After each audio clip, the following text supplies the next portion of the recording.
রাধা কি সত্যি কৃষ্ণকে অভিশাপ দিয়েছিলেন? যেদিন শ্রীকৃষ্ণ বৃন্দাবন ছেড়ে চলে যাচ্ছিলেন, সবাই কাঁদছিল, গোপীরা অশ্রুতে ভেসে যাচ্ছিলেন, কিন্তু রাধা, তিনি চুপ ছিলেন। লোককথায় আছে, সেই রাতে রাধার চোখে জল ছিল না, ছিল শুধু আগুন।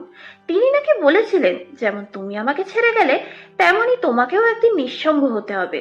তারপর সময় কেটে গেল, দ্বারকায় রাজা কৃষ্ণ, চারিদিকে ঐশ্বর্য, শক্তি, মহিমা। তবু শেষে যাদব বংশ ধ্বংস, প্রিয়জনেরা হারিয়ে গেলেন একে একে। আর কৃষ্ণ অরণ্যের নির্জনে একা, কোনো রাধা নেই, কোনো বাসী নেই, শুধু শেষ প্রস্থান। এ কি শুধু নিয়তি, নাকি রাধার নীরব অভিশাপ, নাকি প্রেমের এমন এক সত্য যেখানে কষ্টও ভাগাভাগি হয়?